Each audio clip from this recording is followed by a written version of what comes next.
Well, this is Dan, and I just got in a Craftsman 4 horsepower chipper shredder. Now this thing does not run, and it's been sitting around evidently a long time. This is the older style, so this is much heavier duty for chipping.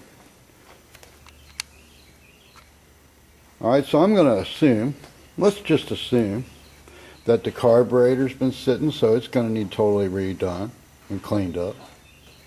This is the comes the motor.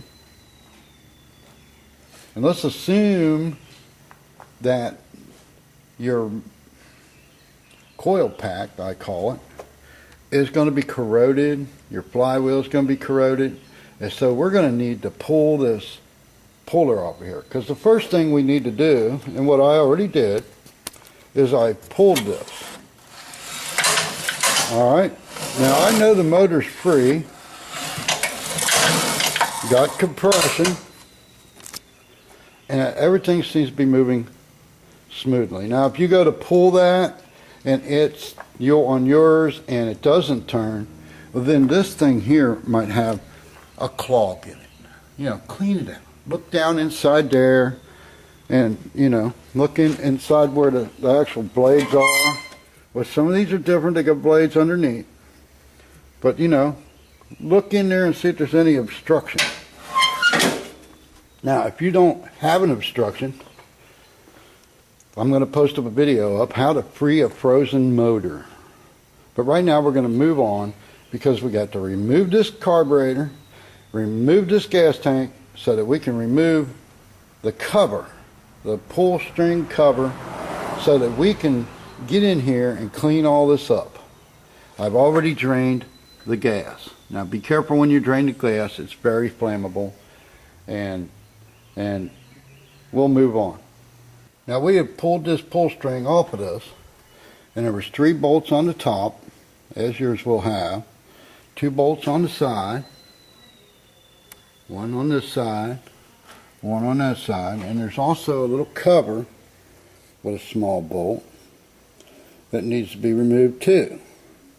So you're going to have 3 bolts here, 2 of them, and 1 of them. Now your cover will come off, and you can see what a mess the cover is. And these bolts will have to be cleaned up and throw a little oil on them before we stick them back. And so I'll spray a little down inside here, just a little bit, like WD, kind of free it up. But let's take a look here. Does this coil pack look like it's going to work? I don't think so. Now if we had tried to start this, we know that it would not have caused enough spark to run, and that would be a problem. So we need to clean this up.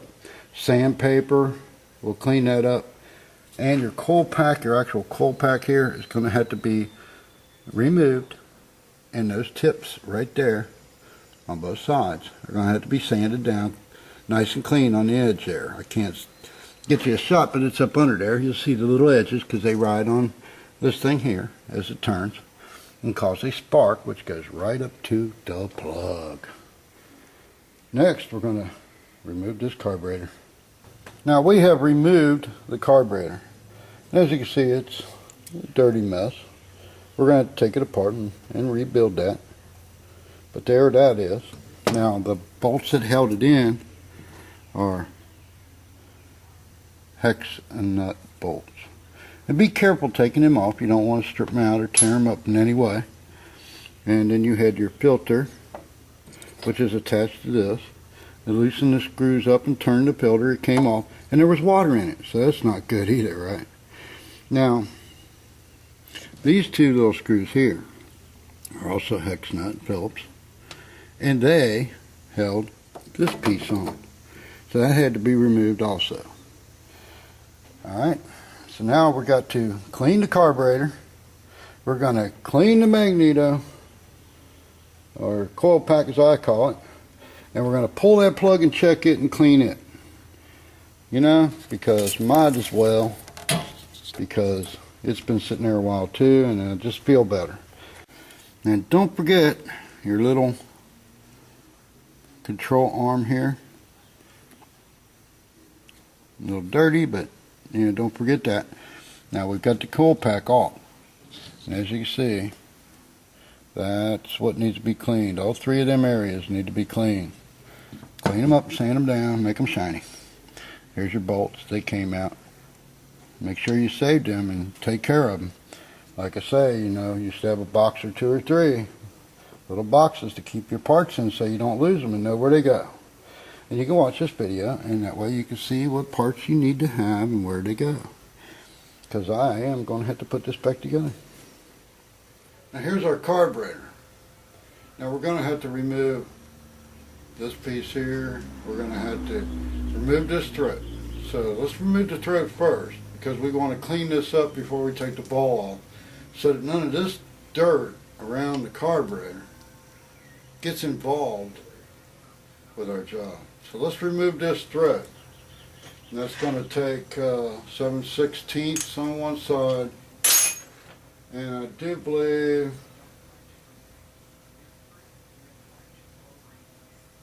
whatever this is on the other side. So good luck on that one. Oh, it's 10 millimeter.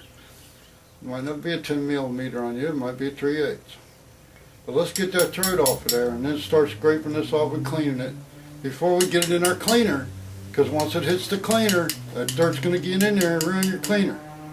Now, if you're not a regular student of mine, you may not know how to clean the carburetor. Go back to one of my videos about cleaning a 12.5 horsepower carburetor, and they will demonstrate to you why and how to do that. Now this carburetor here, as you can see, I got it cleaned up pretty good. And I got the dirt off of there like we need to do, as you know. Now we need to take our bowl off, because we know we're probably going to have problems there. And another thing that I ran into on this one, which you may run into if you haven't already,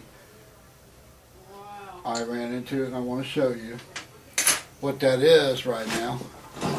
Now, as you can see, at least I think you can see that my gasket kind of tore apart on this when I took the throat off, which I haven't cleaned up yet, but I'm going to. But as you can see, it tore up. Now I don't think I'm going to have any problem putting this together. Remember, this throat needs to be sealed so the air does not come through the crack. Now I believe the gasket tore in such a way that when I put this back, the pieces are still going to be there. If they're not, I'm going to have to make a gasket or to buy some forma gasket. If you've ever used forma gasket, or if you haven't used forma gasket, I like the blue stuff. And you just take your finger and put a little bit on there, and when you put it back together. And that seals it up, because the main thing is, this is not under a whole lot of pressure or anything. It's just, you don't want air sucking through the crack, because it's not going to allow your motor to run properly. You have to have the right amount of air flowing in with the gasoline so that it mixes correctly by the time it gets into that cylinder and explodes. So let's make sure your gasket lines up, and and make sure it goes back together so that you don't have no air leaks. That's the main thing on that. Now let's take that ball off, which amazingly enough on mine, which may not be on yours, the inside of the bowl is real clean. Real clean, but you know what? Look at it. It's not coming down. Yeah, now it is. But because it had been sitting like this for so long, it had stuck that way. Now all I had to do was just move it. Now it seems to be working, right? But I'm going to take that off, and you need to take it off too. And you know how to do that. You've seen the video. So let's take that apart and let's clean that all up, and let's put this all back together. And you know how to do it. If you don't, you need to go back and watch the videos on how to do this. This carburetor is, from what I see so far, is identical, same cleaning as with the Briggs & Stratton. And that is a good thing, because we know that's going to fix it. Thank you. Well, we got this carburetor back together, and we got a little adjustment screw right there. See it? Now, what you might want to do is, while you're cleaning this and before you put the bowl back on, and you're doing the regular cleaning, go ahead and take that screw out. I don't think I have a problem with it, but it's like a little needle valve. And you know, just make sure it's clean. Blow that out. Put it back in. Make sure it's clean. Alright. And you'll be alright. It should go in and out with your finger. Same thing with myrtle. I love myrtle. And just try to get it, you know, down a little bit. Because that adjusts air in your gas flow and all that through your carburetor to your throat. And that's what this does down here. This bottom piece, see that? That, you know, when you got your thing running, you can adjust your flow that way. So it's important that both of them are clean. One's air, one's gas. This gas, this air. You adjust your air and gasoline so that your engine runs properly. Alright, there we have it. I got it back together. We're going to stick her on and we're going to try to get everything battened down. Well, we got our carburetor on. We blowed out our hose, our gas line. Which ain't hooked up yet. We made sure that was free. We cleaned up the filter and put that all back on. Made sure that it worked. Here's how your bar should be put in up here. There's an adjustment screw there. Adjustment screw up under there. Looking good, looking good. We've got this cleaned up. Look how rough that is. There's nothing we can do about that one.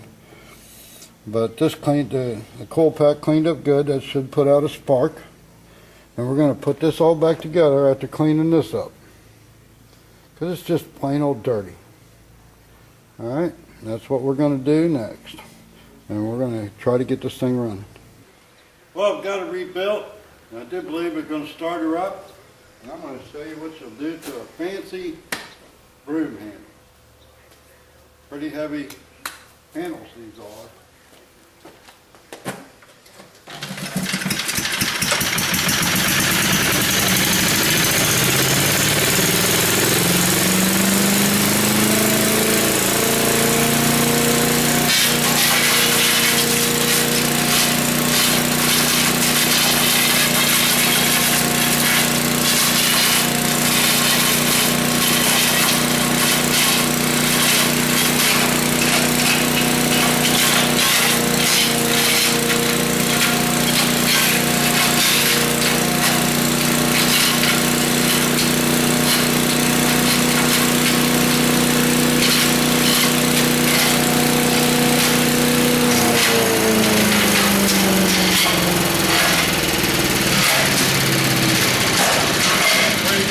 Scary.